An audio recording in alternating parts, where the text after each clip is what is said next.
एक दिन शान अली तबस्सुम से मुलाकात करता है और अपने दिल का हाल बयां कर देता है।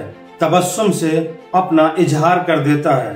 तबस्सुम से कहता है कि मैं तुमसे बेहद मोहब्बत करता हूँ और मैं तुमसे शादी करना चाहता हूँ।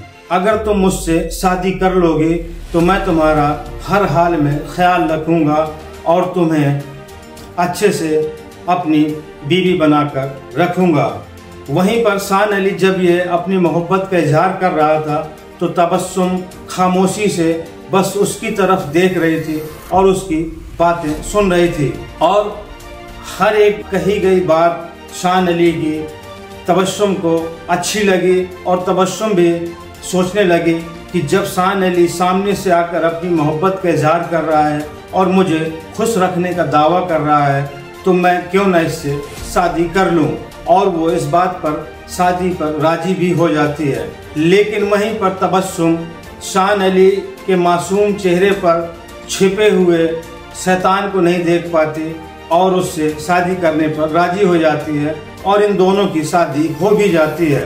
लेकिन कुछ वक्त के बाद में शान अली एक दिन तबस्सुम का ईंटों से सर कुचलकर तबस्सुम की हत्या कर देता है और वो यही नहीं रुकता बल्कि घर में रखी खुरपी से तबस्सुम की गर्दन को काट देता है, जिससे धड़ से सर अलग हो जाता है और कटे हुए सर को वो एक बैग में भरता है और जीने के नीचे गड्ढा खोदकर धड़ को वहीं पर दफना देता है।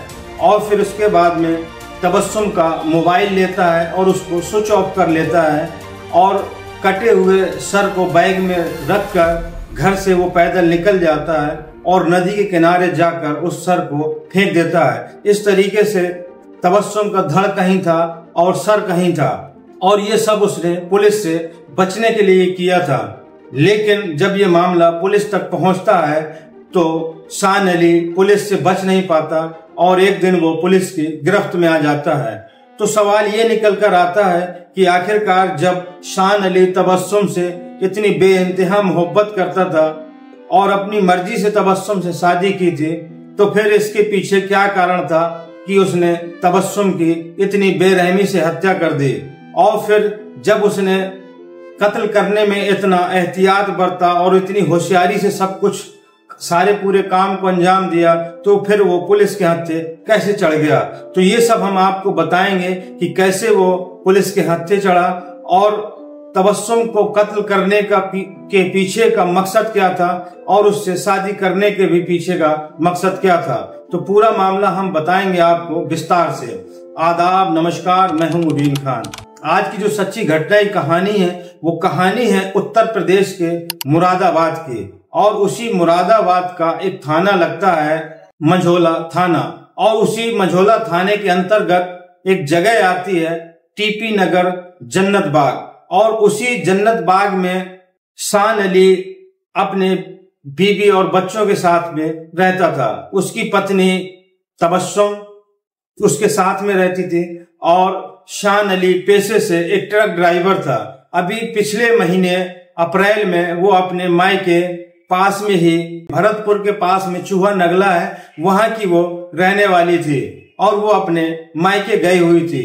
तभी शान अली 11 अप्रैल को चूहा नगला जाता है और तबस्सुम को अपने साथ लेकर जन्नत बाग आ जाता है।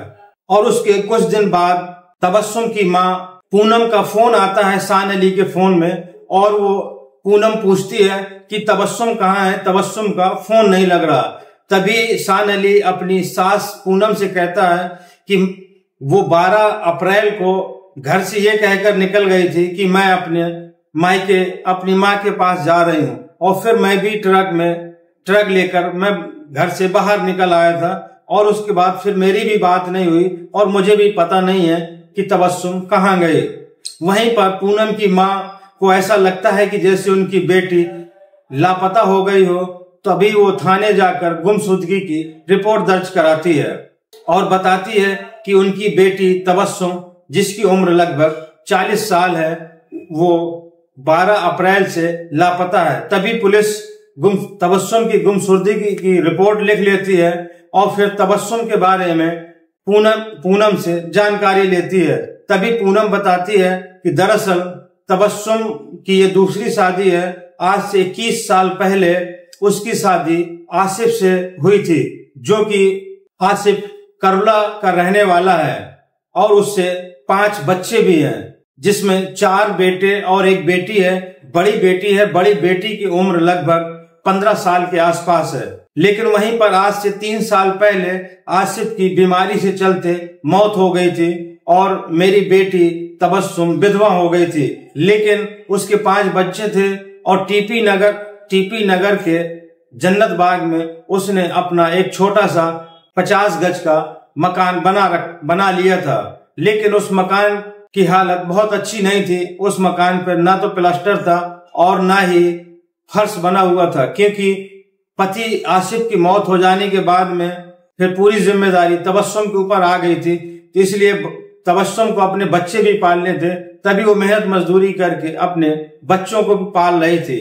और उसी दौरान आज से 3 साल पहले तबस्सुम की मुलाकात शान अली उर्फ रेहान से हो जाती है और शान अली उर्फ रेहान तबस्सुम को पसंद करने लगता है और एक दिन वो तबस्सुम से अपने शादी का इजहार करता है और कहता है कि मैं तुमसे प्यार करता हूं, तुमसे मोहब्बत करता हूं और मैं तुमसे शादी करना चाहता हूं।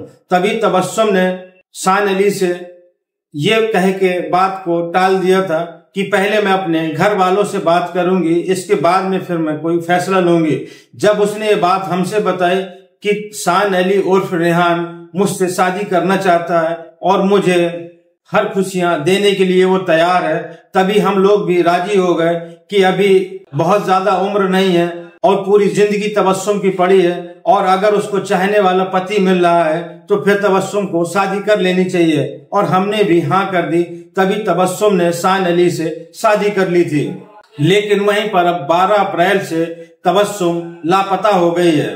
तभी पुलिस तबस्सुम की मां पूनम से शान अली के बारे में जानने की कोशिश करती है कि उसका व्यवहार कैसा है, उसका नेचर कैसा है और वो क्या करता है। तभी पूनम कहती है कि दरअसल शान अली एक ट्रक चालक है और ट्रक चलाता है, घर से अक्सर बाहर रहता है। तभी पुलिस वाले शान अली का भी मोबाइल नंबर ले लेते हैं और तबस्सुम का भी नंबर ले लेते हैं और उसको लोकेशन पर कॉल ट्रेस पर लगा दिया जाता है। लेकिन आपने अक्सर देखा होगा कि ज्यादातर गुमशुदगी वाले मामले पेंडिंग में पड़ जाते हैं। लेकिन वहीं पर इस केस के विवेचक सब इंस्पेक्टर सतीश कुमार चौधरी इस केस को काफी सीरियस लेते हैं और इस केस में काफी मेहनत भी करते हैं। और वो जब भी फोन पर शान अली से बात करते तो शान अली कभी कहीं बता देता, कभी कहीं बता देता। और जब सतीश जब भी मुलाकात के लिए शान अली से कहते तो शान अली अक्सर इस बात को टाल जाता और कह देता कभी मैं पंजाब में हूं, कभी वो हरियाणा बताता। लेकिन जब उसकी कॉल डिटेल पर लगा दी गई थी और जब सब इंस्पेक्टर सतीश कुमार चौधरी ने कॉल डिटेल में जब उसकी लोकेशन ट्रेस की तो पता चला कि जब वो बता रहा था कि मैं पंजाब में हूं, उस वक्त वो उसकी लोकेशन संभल दिखा रहे थे।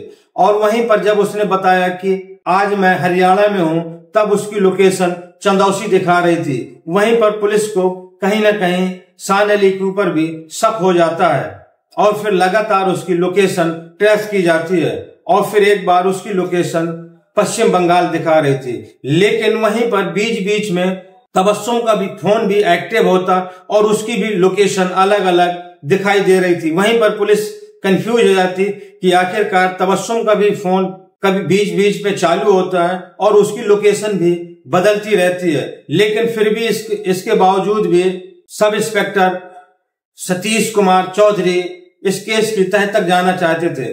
और एक दिन शान अली की लोकेशन मुरादाबाद में शो कर रही थी। तभी सब इंस्पेक्टर सतीश कुमार चौधरी ने शान अली को धर दबोचा और उसके बाद में फिर जब उससे पूछताछ की गई तो पहले तो वो पुलिस को बरगलाने की कोशिश करने लगा, जैसे कि हर अपराधी करता है। लेकिन जब सख्ती से पूछताछ की गई तो उसने सब कुछ कबूल कर लिया और उसने अपना जुर्म भी कबूल कर लिया। और जब उसने इस हत्या के पीछे की वजह बताई तो पुलिस भी हैरान रह गई। दरअसल उसने बताया कि मेरी जो शादी करने की इच्छा थी वो कोई प्यार नहीं था, दरअसल उसके पीछे मेरा मकसद था। मैंने ये देखा कि तबस्सुम बेवा हो चुकी है और उसके 5 बच्चे हैं, तभी मैंने उससे मेल जोल बढ़ाया और एक दिन मैंने उससे अपनी मोहब्बत का दावा किया और उससे मैंने शादी कर ली। आज से 3 साल पहले मैंने शादी कर ली थी, लेकिन मेरी जो नजर थी वो उसके मकान में थी, जो कि 50 गज का मकान था। वो मकान मैं अपने नाम ट्रांसफर करवाना चाह रहा था, लेकिन तबस्सुम किसी भी कीमत पर उस मकान को मेरे नाम ट्रांसफर करने की बात नहीं मान रही थी। और एक दिन इसी बात को लेकर जब मैं उसको उसके मायके से 11 अप्रैल को लेकर आया और 12 अप्रैल को जब मैंने एक बार उससे फिर दोबारा कहा कि ये मकान मेरे नाम ट्रांसफर कर दो, तब इसी बात को लेकर मेरा तबस्सुम से विवाद हुआ और मुझे इतना गुस्सा आया कि मैंने ईंटों से उसका सर कुचल दिया और उसकी हत्या कर दी। इसके बाद में मैंने उसका सर धड़ से अलग किया और पुलिस से बचने के लिए धड़ को मैंने घर पर ही दफना दिया और सर को मैं नदी किनारे फेंक आया। तभी पुलिस ने बताई हुई उसके शिनाख्त की हुई जगह पर जब घर पे खुदाई की तो तबस्सुम का धड़ मिला और फिर नदी किनारे जहां उसने सर को फेंका था तो सर भी मिल गया। अब दोनों का पोस्टमार्टम करवाया गया और इस पोस्टमार्टम की रिपोर्ट में ये चीज भी क्लियर हो गई कि सर को कुचल के हत्या की गई है। लेकिन पुलिस और वहीं पर सारी चीज को अधिक जानकारी जुटाने के लिए सर का और डेड बॉडी का डीएनए टेस्ट भी कराने के लिए लैब भेज दिया गया है, ताकि इस बात की पुष्टि हो सके कि ये सर और धड़ तबस्सुम के ही हैं।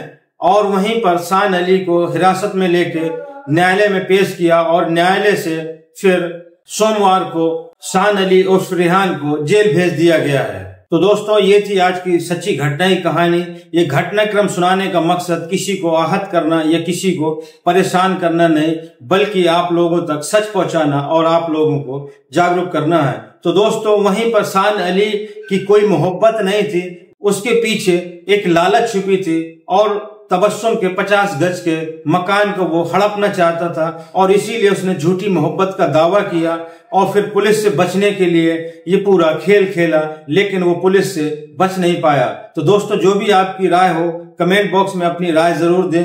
और वहीं पर एक मेरे बहुत अच्छे दर्शक हैं देवरिया से एसएस अंसारी साहब, वो मेरा पूरा वीडियो देखकर पूरा विस्तृत तरीके से फिर वो अपनी राय को लिखते हैं और मुझे वो दुआएं भी देते हैं। तो दोस्तों, जो भी आपकी राय हो आप भी अपनी राय दीजिए और वीडियो को ज्यादा से ज्यादा लाइक करें, कमेंट्स करें और अगर मेरे चैनल पर नए हो तो ज्यादा से ज्यादा चैनल को सब्सक्राइब करें।